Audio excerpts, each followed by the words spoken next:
Hi all welcome back to my channel. ನಾನು ನಿಮ್ಮ Mangala Chetan. Usually like working ಪೇರೆಂಟ್ಸ್ಗೆ vegetables ಇವನ್ನೆಲ್ಲ ಅಟ್ ಎ ಟೈಮ್ ತೊಗೊಂಡು ಬಂದು ಅದನ್ನೆಲ್ಲ ಕ್ಲೀನ್ ಮಾಡಿ ಇಟ್ಕೊಂಡ್ರೆ ಫುಲ್ ವೀಕ್ ಸ್ವಲ್ಪ ಫ್ರೀ ಆಗಿರುತ್ತೆ. ಎಸ್ಪೆಷಲಿ ಲೈಕ್ ಕೆಲವು ಫ್ರೂಟ್ಸು ವೆಜಿಟೇಬಲ್ ಇವುಗಳನ್ನೆಲ್ಲ ಒಂದು ವೀಕ್ಗೆ ಆದಷ್ಟು ನಾವು ಮ್ಯಾನೇಜ್ ಮಾಡಿಕೊಂಡ್ರೆ ಸೊ ಸ್ವಲ್ಪ ವರ್ಕ್ ಪ್ಲಾನ್ ಸ್ವಲ್ಪ ಕಮ್ಮಿ ಆಗುತ್ತೆ.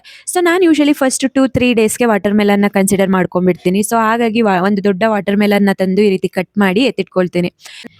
ಸೊ ಯೂಶಲಿ ವಾಟರ್ ಮೆಲನಲ್ಲಿ 90% ವಾಟರೇ ಇರುತ್ತೆ. ಮತ್ತು ನಮ್ಮ ಬಾಡಿನ ಈ ಸಮ್ಮರಲ್ಲಿ ಸ್ಪೆಷಲಿ ಹೈಡ್ರೇಟ್ ಆಗಿ ಇಡುತ್ತೆ. ಸೊ ಹಾಗಾಗಿ ಇದ್ರ ಜೊತೆಗೆ ನಮಗೆ ಇದರಲ್ಲಿ ವಿಟಮಿನ್ ಸಿ, ಸಿ ಮತ್ತು ಆ್ಯಂಟಿ ಆಕ್ಸಿಡೆಂಟ್ ಜಾಸ್ತಿ ಇರೋದ್ರಿಂದ ಸೊ ನಮ್ಮ ಡೈಜೆಷನ್ಗೆ ಮತ್ತು ಸ್ಕಿನ್ ಹೆಲ್ತ್ಗೆ ತುಂಬ ಒಳ್ಳೆಯದು. ಮತ್ತು ಸ್ಪೆಷಲಿ ಹಾರ್ಟ್ ಹೆಲ್ತ್ಗೆ ಇದನ್ನು ತುಂಬ ಒಳ್ಳೆಯದು ಅಂತಾರೆ. ಮತ್ತು ಲೋ ಕ್ಯಾಲ್ರಿ ಅಲ್ವಾ. ಸೊ ಜಿಮ್ ಮಾಡೋರಿಗೂ ಕೂಡ ಒಳ್ಳೆಯ ಫ್ರೂಟ್ ಇದು. ಸೊ ಹಾಗಾಗಿ ನಾನು ರೆಗ್ಯುಲರ್ ಆಗಿ ನನ್ನ ಹಸ್ಬೆಂಡ್ಗೂ ಕೂಡ ವಾಟರ್ ಮೆಲನ್ನ ಕೊಡ್ತಾ ಇರ್ತೀನಿ. ಪೊಮೊಗ್ರನೇಟು, ವಾಟರ್ ಮೆಲನ್ನು, ಹಾಗೆ ಪಪ್ಪಾಯ. ಸೊ ಈ ಫ್ರೂಟ್ಸ್ಗಳನ್ನು ನಾನು ರೆಗ್ಯುಲರ್ ಆಗಿ ಕನ್ಸಿಡರ್ ಮಾಡ್ತಾ ಇರ್ತೀನಿ. ಸೊ ಈ ರೀತಿ ವಾಟರ್ ಮೆಲನ್ನ ಚೆನ್ನಾಗಿ ಔಟ್ಸೈಡ್ ಫಸ್ಟ್ ವಾಶ್ ಮಾಡಿಕೊಂಡು ಪೀಸ್ ಆಗಿ ಕಟ್ ಮಾಡಿ ಹಣ್ಣುಗಳನ್ನು ಈ ರೀತಿ ಕಟ್ ಮಾಡಿ ಎತ್ತಿಟ್ಕೊಳ್ತೀನಿ. ಸೊ ಈಗ ಎಲ್ಲ ಚಿಕ್ಕ ಚಿಕ್ಕ ಬಾಕ್ಸ್ಗೆ ಹಾಕಿ ಎತ್ತಿಟ್ಕೊಂಡ್ರೆ ಸ್ವಲ್ಪ ಈಸಿ ಆಗುತ್ತೆ. ಮತ್ತು ಸ್ವಲ್ಪ ರೀಸ್ಟಾಕ್ ಮಾಡ್ಕೊಳ್ಳೋದ್ರಿಂದ ಸ್ವಲ್ಪ ಬೆನಿಫಿಟ್ ಕೂಡ ಆಗುತ್ತೆ. ಯೂಶಲಿ ರೆಗ್ಯುಲರ್ ಆಗಿ ಟೈಮ್ ಉಳಿಯುತ್ತೆ.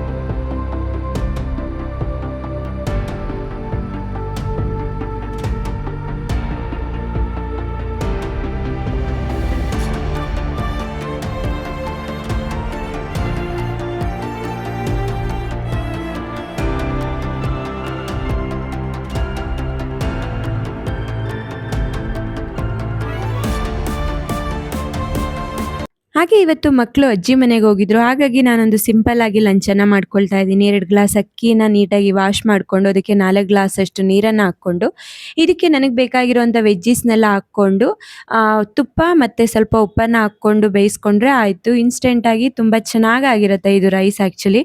ಸೊ ಇದಕ್ಕೆ ಸ್ವಲ್ಪ ಜೀರಿಗೆಯನ್ನು ಕೂಡ ಹಾಕ್ಕೊಳ್ಳಿ. ಟೇಸ್ಟ್ ತುಂಬ ಚೆನ್ನಾಗಿ ಬರುತ್ತೆ. ಈವನ್ ಸ್ಪೆಷಲಿ ಮಕ್ಳಿಗೂ ಕೂಡ ನೀವು ಇದನ್ನು ಮಾಡಿ ಕಳಿಸ್ಬೋದು. ಸೊ ಮಕ್ಕಳು ಸ್ಪೈಸಿ ಇಷ್ಟಪಡಲ್ಲ ಅಂದರೆ ಈ ರೀತಿ ರೆಸಿಪಿಯನ್ನು ಟ್ರೈ ಮಾಡಿ ನೋಡಿ. ಮಕ್ಳಿಗೂ ಕೂಡ ಇಷ್ಟ ಆಗುತ್ತೆ. ಸೊ ನಂಗೆ ರೆಗ್ಯುಲರ್ ಆಗಿ ಇಷ್ಟ ಆಗುತ್ತೆ, ಹಾಗಾಗಿ ನಾನು ಮಾಡಿಕೊಂಡೆ. ಹಾಗೆ ಕುಕ್ಕರ್ ವಿಷಲ್ ಕೂಗಬೇಕಾದ್ರೆ ಅದೆಲ್ಲ ಸಿಡಿಬಾರ್ದು ಅಂದ್ಬಿಟ್ಟು ಈ ರೀತಿ ಅಲ್ಯೂಮಿನಿಯಂ ಫಾಯಿಲನ್ನು ಇಟ್ಕೊಳ್ತೀನಿ. ತುಂಬ ಈಸಿ ಟ್ರಿಕ್ಕು, ಒಮ್ಮೆ ಯೂಸ್ ಮಾಡಿ. ಸೊ ಅದಾದ ನಂತರ ನಾನು ವೆಜಿಟೇಬಲ್ಗಳನ್ನು ನೀಟಾಗಿ ವಾಶ್ ಮಾಡಿಕೊಂಡು ಒಂದು ಓವರ್ ನೈಟ್ ನೀಟಾಗಿ ನೀರೆಲ್ಲ ಹಾರ್ಕೊಳ್ಳೋದಕ್ಕೆ ಬಿಟ್ಬಿಡ್ತೀನಿ. ಸೊ ಮೊದಲು ನೀರಿಗೆ ಸ್ವಲ್ಪ ಉಪ್ಪನ್ನು ಹಾಕ್ಕೊಂಡು ಈ ರೀತಿ ಎಲ್ಲ ವೆಜಿಟೇಬಲ್ನ ಸುಮಾರು ಒಂದು 1/2 an hour ಬಿಡ್ತೀನಿ ಚೆನ್ನಾಗಿ ನೆನೆಯೋದಕ್ಕೆ. ಸೊ ಅದರಲ್ಲಿ ಹಾಕಿರೋಂಥ ಪೆಸ್ಟಿಸೈಡ್ಸು ಅವೆಲ್ಲ ಕಂಪ್ಲೀಟಾಗಿ ಹೋಗಲಿ ಅಂದ್ಬಿಟ್ಟು ಈ ರೀತಿ ಮಾಡ್ತೀನಿ. ಮತ್ತು ಈ ರೀತಿ ರೀಸ್ಟಾಕ್ ಮಾಡಿಕೊಂಡ್ರೆ ನಿಮಗೂ ಸ್ವಲ್ಪ ಟೈಮ್ ಉಳಿಯುತ್ತೆ. ಏಕೆ ಅಂದರೆ ಯೂಶಲಿ ವೆಜಿಟೇಬಲ್ಗಳಲ್ಲಿ ಮಿನರಲ್ಸು, ವಿಟಮಿನ್ಸು ಇವೆಲ್ಲ ಜಾಸ್ತಿ ಇರೋದ್ರಿಂದ ನಮ್ಮ ರೆಗ್ಯುಲರ್ ಫುಡ್ಡಲ್ಲಿ ಬೇಕಾಗಿರುತ್ತೆ. ಸೊ ಪ್ರತಿದಿನ ನಾವು ಅವಾಗ ಎದ್ದು ಅವಾಗ ಈ ರೀತಿ ಒಂದು 1/2 an hour ಸೋಕ್ ಮಾಡಿ ನೀಟಾಗಿ ವಾಶ್ ಮಾಡ್ಕೊಡ್ತೀವಿ ಅಂದರೆ ಆಗಲ್ಲ. ಸುಮ್ಮನೆ ಹಂಗೆ ವಾಶ್ ಮಾಡಿ ಹಂಗೆ ಹಾಕ್ಕೊಬಿಡ್ತೀವಿ. ಸೊ ಅದರಲ್ಲಿ ಕಂಪ್ಲೀಟ್ ಹಾಕಿರುವಂಥ ಪೆಸ್ಟಿಸೈಡ್ ಇವೆಲ್ಲ ಹೋಗಲ್ಲ. ಹಾಗಾಗಿ ಆದಷ್ಟು ಈ ರೀತಿ ನೀಟಾಗಿ ಸಾಲ್ಟ್ ವಾಟರ್ಗೆ ಹಾಕಿ ಚೆನ್ನಾಗಿ ವಾಶ್ ಮಾಡಿ ನೀರೆಲ್ಲ ಹೋಗಿ ಫ್ರಿಡ್ಜಲ್ಲಿ ಎತ್ತಿಟ್ಕೊಂಡ್ರೆ ಬೇಕಾದಾಗ ಇನ್ಸ್ಟೆಂಟಾಗಿ ಇನ್ನೊಂದು ಸರಿ ವಾಶ್ ಮಾಡಿಕೊಂಡು ಇಮಿಡಿಯೇಟಾಗಿ ಕಟ್ ಮಾಡಿ ನಾವು ಏನು ಪ್ರಿಪರೇಷನ್ ಮಾಡ್ತೀವೋ ಅದಕ್ಕೆ ಹಾಕ್ಕೋಬೋದು. ಸೊ ಹಾಗಾಗಿ ತಂದ ತಕ್ಷಣವೇ ಈ ರೀತಿ ಉಪ್ಪು ಅಥವಾ ಬೇಕಿಂಗ್ ಸೋಡಾವನ್ನು ಹಾಕ್ಕೊಂಡು ನೀಟಾಗಿ ವಾಶ್ ಮಾಡ್ಕೊಳ್ಳಿ. ಈವನ್ ಕರಿಬೇವಿನ ಸೊಪ್ಪನ್ನು ಕೂಡ ನಾನು ಹಾಗೆ ಮಾಡ್ತೀನಿ. ಕರಿಬೇವಿನ ಸೊಪ್ಪನ್ನು ಈ ರೀತಿ ನೀಟಾಗಿ ಬಿಡಿಸ್ಕೊಂಡ್ಬಿಟ್ಟು ಚೆನ್ನಾಗಿ ವಾಶ್ ಮಾಡಿ ಆರೋದಕ್ಕೆ ಬಿಟ್ಬಿಡ್ತೀನಿ. ಸೊ ಅದು ಆರಿದ ಕೂಡಲೇ ಅದನ್ನು ಒಂದು ಬಾಕ್ಸ್ಗೆ ಹಾಕ್ಕೊಂಡು ಎತ್ತಿಟ್ಕೊಳ್ತೀನಿ. ಈ ರೀತಿ ಮಾಡೋದಕ್ಕೆ ಒಂದು ಆಲ್ಮೋಸ್ಟ್ 15 days ಚೆನ್ನಾಗಿ ಬರುತ್ತೆ. ಸೊ ನೋಡಿ, ನನ್ನ ಜೊತೆಗೆ ಪುಟ್ಟಿನೂ ಕೂಡ ಸ್ವಲ್ಪ ಹೆಲ್ಪ್ ಮಾಡ್ತಿರ್ತಲ್ಲ. ಯೂಶಲಿ ನಾನೇನಾದರೂ ವರ್ಕ್ ಮಾಡ್ತಿದ್ರೆ ಮಕ್ಕಳನ್ನು ಕೂಡ ಇನ್ವಾಲ್ವ್ ಮಾಡ್ಕೊಳ್ತೀನಿ. ಸೊ ಹಾಗಾಗಿ ಅವ್ರ ಜೊತೆ ಸ್ವಲ್ಪ ಟೈಮ್ ಸ್ಪೆಂಡ್ ಮಾಡಿದಾಗ ಆಗುತ್ತೆ. ಹಾಗೆ ಯೂಶುವಲಿ ನಾನು ವಾಶ್ ಮಾಡಿ ಡ್ರೈ ಮಾಡಿದಾಗ ಈ ರೀತಿ ಕಾಣುತ್ತೆ. ಆ ನೆಕ್ಸ್ಟ್ ಡೇ ಕ್ಲಿಪ್ಪನ್ನು ಇವತ್ತೇ ಹಾಕಿದ್ದೀನಿ ನಾನು. ಸೊ ಇದ್ರ ಜೊತೆಗೆ ಇಲ್ಲಿ ಅನ್ನ ಕೂಡ ಆಗಿತ್ತು ನೋಡಿ. 3 ವಿಷಲ್ ಬಿಟ್ಟು ಆರಿದೆ. ಎಷ್ಟು ಚೆನ್ನಾಗಾಗಿದೆ. ಯೂಶುವಲಿ ಲೈಕ್ ಮಸಾಲೆಗಳನ್ನೆಲ್ಲ ಮಕ್ಕಳು ಇಷ್ಟಪಡಲ್ಲ ಅಂದರೆ ವೆಜ್ಜೀಸನ್ನೆಲ್ಲ ಹಾಕಿ ಈ ರೀತಿ ರೈಸ್ ಮಾಡಿಕೊಂಡ್ರೆ ಇನ್ಸ್ಟಂಟ್ ರೈಸು ತುಂಬ ಅಂದರೆ ತುಂಬ ಚೆನ್ನಾಗಿರುತ್ತೆ. ಹಾಗೆ ಎಲ್ಲದರಲ್ಲೂ ಕಲರ್‌ಫುಲ್ಲಾಗಿ ಕಾಣುತ್ತೆ. ಮಕ್ಕಳು ಇಷ್ಟಪಟ್ಟು ತಿಂತಾರೆ. ಹಾಗೆ ತುಪ್ಪ ಹಾಕಿರೋದ್ರಿಂದ ನೀವು ಇದಕ್ಕೆ ಮತ್ತೆ ಏನು ಸ್ಪೈಸಸ್ ಏನು ಹಾಕೋದು ಬೇಕಾಗೇ ಇರಲ್ಲ. ಸೊ ಇದನ್ನ ಕರ್ಡ್ ಜೊತೆ ತಗೊಂಡ್ರೆ ಸಾಕು. ನಾನು ಲಂಚ್‌ಗೂ ಕೂಡ ಈ ರೀತಿ ಕರ್ಡ್ ಜೊತೆ ತಗೊಳ್ತೀನಿ. ಸೊ ನೋಡಿ ಮಾರ್ನಿಂಗ್ ಆಯಿತು. ಇವಾಗ ಆಫೀಸ್‌ಗೆ ಹೋಗಿ ರಿಟರ್ನ್ ಈವ್ನಿಂಗ್ ಅಷ್ಟೊತ್ತಿಗೆ ನೀರೆಲ್ಲ ಚೆನ್ನಾಗಿ ಹಿರ್ಕೊಂಡಿತ್ತು. ಸೊ ಇದು ಎಲ್ಲವನ್ನು ಒಂದು ಕಂಟೈನರ್‌ಗೆ ಹಾಕಿ ಫ್ರಿಡ್ಜಲ್ಲಿ ರೀಸ್ಟಾಕ್ ಮಾಡಿ ಇಟ್ಕೊಳ್ತೀನಿ. ಸೊ ವೆಜಿಟೇಬಲ್ಲು, ಟೊಮೆಟೊಗಳು ಹಾಗೆ ನಿಂಬೆಹಣ್ಣು ಇವೆಲ್ಲವನ್ನು ಒಂದು ಬಾಕ್ಸ್‌ಗೆ ಹಾಕ್ಕೊಂಡೆ. ಹಾಗೆ ಕ್ಯಾರೆಟು, ಬೀನ್ಸನ್ನು ಮತ್ತೊಂದು ಬಾಕ್ಸ್‌ಗೆ ಹಾಕಿ ಎತ್ತಿಟ್ಕೊಂಡೆ. ಸೊ ಮತ್ತೆ ಟೈಮ್ ಆದರೆ ಎಲ್ಲ ಕಟ್ ಮಾಡಿ ಎತ್ತಿಟ್ಕೊಳ್ಳೋಣ ಅಂದ್ಬಿಟ್ಟು ಫಸ್ಟ್ ಜಾಗವನ್ನು ಖಾಲಿ ಮಾಡ್ಕೊಳ್ತಾ ಇದ್ದೀನಿ. ಹಾಗೆ ವಾಶ್ ಮಾಡಿದಂಥ ಎಲ್ಲ ವೆಜಿಟೇಬಲ್ಲು, ಕ್ಯಾಪ್ಸಿಕಮ್ಮಿಂದ ಕೂಡ ನಾನು ಎತ್ತಿಟ್ಕೊಂಡೆ.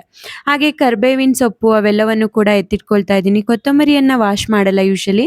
ಈ ರೀತಿ ಬಿಡಿಸಿ ಎತ್ತಿಟ್ಕೊಳ್ತೀನಿ. ಸೆರಳಿಯನ್ನು ಕೂಡ ಹಾಗೆ. ಸೊ ಕರಿಬೇವು ಇವೆಲ್ಲವನ್ನು ಒಂದು ಬಾಕ್ಸ್‌ಗೆ ಹಾಕಿ ಎತ್ತಿಟ್ಕೊಂಡೆ. ಅದಾದ ನಂತರ ಸ್ವಲ್ಪ ಕ್ಯಾರೆಟು, ಬೀನ್ಸು ಹಾಗೆ ಸೌತೆಕಾಯಿ ಇವೆಲ್ಲವನ್ನು ಕ್ಲೀನ್ ಮಾಡಿಕೊಂಡು 2 ಡೇಸ್‌ಗೆ ಬೇಕಾಗಿರುವಂಥ ವೆಜಿಟೇಬಲ್‌ನ ಸಲಾಡ್‌ಗೆ ಕಟ್ ಮಾಡಿ ಎತ್ತಿಟ್ಕೊಂಡೆ. ಸೊ ಈಸಿಯಾಗಿ ಈ ರೀತಿ ಕೆಲವು ವರ್ಕ್‌ಗಳನ್ನು ಮಾಡಿಕೊಂಡ್ರೆ ನಮಗೆ ಲೈಕ್ ಡಿನ್ನರ್ ಮಾಡೋ ಟೈಮಲ್ಲಿ ಒಂದೊಂದೇ ಮಾಡಿಕೊಂಡ್ರೆ ಈಸಿ ಆಗುತ್ತೆ ಅಂದ್ಬಿಟ್ಟು ಅವಾಗವಾಗ ಈ ರೀತಿ ಪ್ರಿಪ್ರೇಷನ್ಗಳನ್ನು ಮಾಡ್ಕೊಳ್ತಾ ಇದ್ದೀನಿ. ಹಾಗೆ ಅಮ್ಮ ಸ್ವಲ್ಪ ಮೆಂತ್ಯ ಸೊಪ್ಪನ್ನು ಕೂಡ ಬಿಡಿಸಿ ಕೊಟ್ಟರು. ಅದರದ್ದೇ ಪಲ್ಯವನ್ನು ಮಾಡಿಕೊಂಡು ಚಪಾತಿ, ಟೊಮೆಟೊ ಕಾಯಿ ಪಲ್ಯವನ್ನು ಮಾಡ್ಕೊಂಡಿದ್ದೆ. ಇದ್ರ ಜೊತೆಗೆ ಹಸ್ಬೆಂಡ್‌ಗೆ ಎಗ್ಗನ್ನು ಕೊಟ್ಟಿದ್ದೆ. ಸೊ ಇದಾಗಿತ್ತು ನನ್ನ ಇಂದಿನ ವ್ಲಾಗ್. ಹಾಗೆ ಈ ವ್ಲಾಗ್ ಏನಾದರೂ ನಿಮ್ಗೆ ಇಷ್ಟ ಆಗಿದ್ರೆ ದಯವಿಟ್ಟು ಲೈಕ್ ಮಾಡಿ, ಶೇರ್ ಮಾಡಿ. ಹಾಗೆ ಹೆಚ್ಚಿನ ಅಪ್ಡೇಟ್ಸ್‌ಗಳಿಗಾಗಿ ಪಕ್ಕದಲ್ಲೇ ಇರುವಂಥ ಬೆಲ್ ಐಕಾನನ್ನು ಒತ್ತಿ. Thank you for watching.